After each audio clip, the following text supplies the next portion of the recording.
Good morning aspirant, welcome to all of you on crack now में मैं जय सिंह आप सभी का स्वागत करता हूं।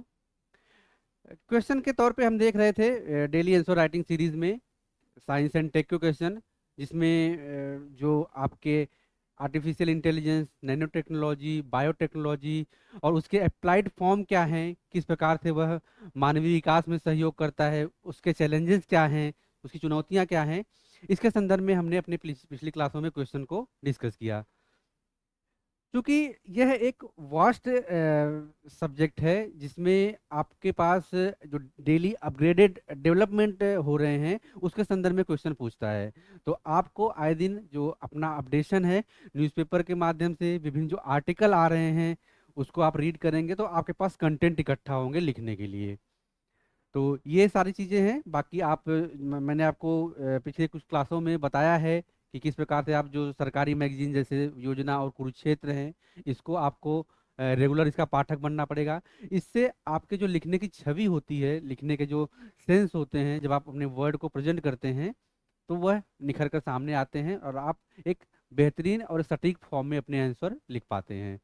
और इसके अलावा डेली न्यूज़ जो आते हैं आप उसको भी रेफरेंस के रूप में यूज़ कर सकते हैं, जिसमें डेवलपमेंट में क्या क्या पक्ष होते हैं। अगर आप इसको सोचना सीख गए तो आपके लिए आसान हो जाता है लिखना। तो ये आपका एक स्ट्रेटजी होना चाहिए, आपके दिनचर्या का भाग होना चाहिए अपने आंसर राइटिंग में, कि आप चीज़ों को, कंटेंट को पहले पढ़ें, उसके बाद जब आप उसको प्रस्तुत कर रहे हैं तो उसका एक स्ट्रक्चर फॉर्म होना चाहिए। आइए देखते हैं कि आज का क्वेश्चन क्या है और इस क्वेश्चन के क्या क्या निहितार्थ निकलते हैं, क्या क्या एंगल निकलते हैं, उसके संदर्भ में देखते हैं।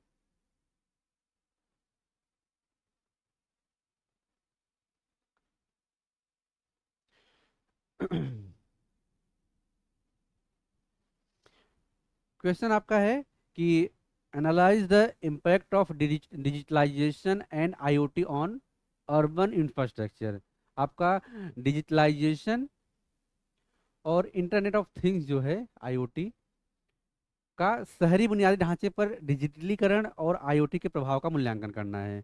क्वेश्चन आपका सिंपल है कि जिस प्रकार से आजकल एक इंटरनेट ऑफ थिंग्स और एक डिजिटलाइजेशन का दौर चल रहा है, उसमें किस प्रकार से यह अपनी एक प्रभावी भूमिका निभाते हैं और मानव इससे किस प्रकार से जुड़ा हुआ है, क्या उसके लाभ हैं और किस प्रकार से इसकी चुनौतियां भी सामने आती हैं, कई जगह देखने को मिलता है। तो उसके संदर्भ में हम चर्चा करेंगे। लेकिन की पॉइंट आपका है कि अर्बन इंफ्रास्ट्रक्चर जो है वह किस प्रकार से प्रभावित होता है, उसके संदर्भ में हमें बात करनी है। तो जिस प्रकार से हम देख रहे हैं कि स्मार्ट सिटी की संकल्पना और 4G 5G इस प्रकार के जो एक तकनीकी इंटरनेट का दौर जो विकसित हो रहा है, और अब तो इंटरनेट ऑफ थिंग्स आपके इंटरनेट से कई सारी वस्तुओं का आपसी जुड़ाव होगा और वह आपके जीवन को प्रभावित करेगा। तो यह किस रूप में बेनिफिशियल होगा, इसके संदर्भ में आपका क्वेश्चन पूछ रहा है। तो हम देखें तो शहरी बुनियादी ढांचे पर डिजिटलीकरण और internet of things internet of things जो है वह किस प्रकार से प्रभाव डाल रहे हैं उसके बारे में देखेंगे। शहरी बुनियादी ढांचे पर डिजिटलीकरण और इंटरनेट ऑफ थिंग्स का प्रभाव गहरा है, जिससे शहरों की योजना, निर्माण और प्रबंधन में परिवर्तनकारी भूमिका और इसका निर्माण हुआ है। तो स्मार्ट इंफ्रास्ट्रक्चर विकास में इसकी भूमिका किस प्रकार से है, क्योंकि यह एक स्मार्ट इंफ्रास्ट्रक्चर प्रोवाइड करता है, जिसमें हम देखेंगे कि स्मार्ट इमारतें हैं, जिसमें जो बिल्डिंग्स का निर्माण किया जा रहा है वह स्ट्रक्चर फॉर्म में और एक सुव्यवस्थित तरीके से उसका निर्माण किया जा रहा है। स्मार्ट ग्रिड ग्रिड का निर्माण किया जा रहा है बिजली के संचालन में, और आपसी कनेक्टिविटी को जोड़ा जा रहा है। और स्मार्ट परिवहन स्मार्ट इन द सेंस ये होता है कि जब आप इंटरनेट से जुड़ जाएंगे तो आपकी जो भी संकल्पना होगी, जो भी वर्क होंगे, वह स्मार्टनेस के रूप में प्रस्तुत होते हैं। तो स्मार्ट परिवहन, डिजिटलीकरण और आईओटी जो प्रौद्योगिकियां हैं उसमें यातायात प्रबंधन, वास्तविक समय पारगमन ट्रैपिंग, रियल टाइम जो आपका ट्रैकिंग होता है, विकास का क्या दर चल रहा है, ये सारी चीज़ें आपकी स्मार्ट परिवहन में देखने को मिलती हैं। और इसके अलावा हम देखें तो कुशल जो संसाधन प्रबंधन है, कि जो रिसोर्स हैं उसका एक इफेक्टिव यूज कैसे किया जा रहा है, यह भी इंटरनेट ऑफ थिंग्स से जुड़ा हुआ है, जिसमें जल प्रबंधन, वायु प्रबंधन, और अपशिष्ट प्रबंधन किस रूप में होते हैं, इसका निपटारा किस प्रकार से होता है, निस्तारण किस प्रकार से होता है, इसके संदर्भ में आपकी बात की जा रही है। इसमें आपका पर्यावरण मॉनिटरिंग जो होता है, आप देखेंगे कि विभिन्न प्रकार के रिसर्च के माध्यम से पर्यावरण पर क्या प्रभाव पड़ेंगे इस वर्क के द्वारा, उसका एक आकलन आपके सामने प्रस्तुत कर दिया जाता है। तो इस रूप में फिर उन्नत शहरी सेवाएं, जो अर्बन सिटीज के जो इफेक्टिव सर्विसेज है, वह किस रूप में स्मार्ट लाइटिंग की जो विभिन्न ग्रिड को जोड़कर और जो इलेक्ट्रिक सप्लाई होगी वह किस रूप में होगी, तो उसको स्मार्ट लाइटिंग कहते हैं। और स्मार्ट पार्किंग और इस प्रकार के जो स्मार्ट गवर्नेंस हैं, कि जो पूरा प्रशासन होगा वह स्मार्ट होगा, इलेक्ट्रॉनिकली वह आपस में पब्लिक और जो प्रशासन है वह जुड़े रहेंगे, तो जो पारदर्शिता की दर है वह बढ़ती जाएगी। तो इस रूप में यह काफ़ी महत्वपूर्ण हो जाता है। इसके संदर्भ में हम अपने आंसर को देखते हैं। तो ये सारे की पॉइंट है जिसको आप अपने आंसर में समाहित कर सकते हो। और आप जब लिख रहे हैं उसको, तो अगर इस की पॉइंट को इस्तेमाल कर रहे हैं, तो कहीं ना कहीं आपकी कनेक्टिविटी उस वर्ड के थ्रू आपके इस क्वेश्चन के आसपास घूमती रहती है। और अपने लिखावट में आप यह ध्यान रखिएगा कि जो पूछा जा रहा है उसी पूछने के अकॉर्डिंग आपको अपने आंसर को प्रेजेंट करना है। फिर चुनौतियां इसमें अगर हम देखें तो डेटा जो गोपनीयता होती है, हर बार जो भी तकनीक है और वह इंटरनेट से जुड़ी हुई है, तो उसमें आपका जो प्राइवेसी कंसर्न है वह कहीं ना कहीं एक एंगल बनता है, जिसकी चुनौतियां भविष्य में या फिर उसकी जो विश्वसनीयता है वह इस रूप में शामिल होती हैं कि उसके ऊपर चर्चा की जाए। तो यह चुनौती जो होती है आपकी डेटा गोपनीयता की, वह देखने को मिलती है। इसके बाद जो इसकी जो एक मानक है इंटरऑपरेबिलिटी की, इंटरऑपरेबिलिटी का यह भी एक मुद्दा होता है आपके चुनौतियों में। तो डेटा गोपनीयता, इंटरऑपरेबिलिटी, और इसके अगर एक चुनौती देखें तो डिजिटल जो विभाजन है, डिजिटल डिवाइडेशन है, वह इस रूप में सामने आती है कि सभी लोग डिजिटली फेमिलियर नहीं हैं। तो जब वो डिजिटली फेमिलियर नहीं है, तो उनके जो इस्तेमाल करने की दर होगी, उनकी डिजिटल को लेके जो समझ होगी, वह एक हैबिचुअल जो है या फिर जो एक उससे कनेक्टेड है उसकी अपेक्षा कम होगा।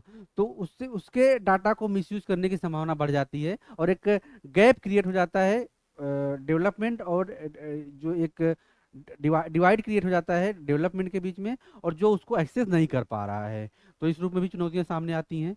और बुनियादी ढांचा निवेश इस रूप में इसकी चुनौती है कि कौन सा सेक्टर किस प्रकार से कितना ज़्यादा उसका इफेक्टिव यूजफुल किया जाएगा, यह भी इसमें समाहित होता है। जिसमें विभिन्न प्रकार के जो अपग्रेडेशन है, प्रौद्योगिकी जो एक रेफरेंस है, और कार्यबल प्रशिक्षण, क्योंकि इन चीज़ों को ऑपरेट करने के लिए इसकी ट्रेनिंग जो है स्किल बेस्ड ट्रेनिंग जरूरी होती है। तो इस रूप में यह होता है। ये सारी चुनौतियां हैं इसकी। तो हमने इसके लाभ को देखा और इसके जो चुनौती है उसको देखा। आप अपने शब्दों में इस आंसर को लिखकर, डिस्क्रिप्शन में लिंक दिया गया है टेलीग्राम और व्हाट्सएप लिंक, उस पर अपने आंसर सबमिट करें। और इससे आपको बेहतर जो सबसे चीज़ मिलेगी वो ये है कि आपको रिव्यू मिलेगा और आप में सुधार कहाँ करना है। अगर डेली बेसिस पे आप लिखते जाते हैं तो आपको अपने जो कंटेंट है उसमें इम्प्रूवमेंट मिलता है, और साथ ही आपको इस रूप में भी इम्प्रूवमेंट होता है कि आप अपने लिखने की जो क्षमता है उसको विकसित कर पाते हैं। तो डिस्क्रिप्शन में लिंक दिया गया है, आप उसमें अपने आंसर को सबमिट करें। विद इन 72 आवर्स आपको मिल जाएगा आपका रिव्यू।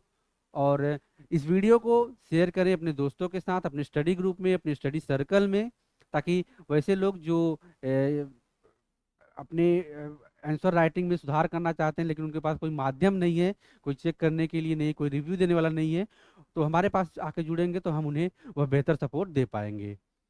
इस आंसर का जो कंक्लूजन है इस रूप में आप लिख सकते हैं कि निष्कर्षतः डिजिटलीकरण और आईओटी का शहरी बुनियादी ढांचे पर गहरा प्रभाव पड़ता है, जिससे शहरों में दक्षता, स्थिरता और जीवन की गुणवत्ता में वृद्धि होती है।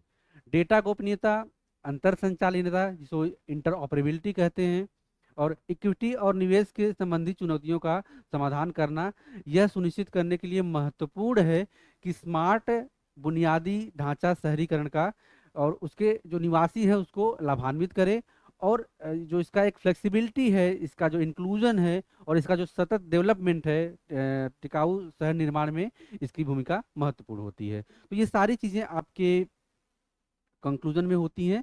और कंक्लूजन में आप मेंशन कर सकते हो। तो ये रहा हमारे इस क्वेश्चन का आंसर, हमने जो डिस्कस किया, पॉइंट को डिस्कस किया। पॉइंट को आधार बनाकर आप अपने आंसर लिखिए।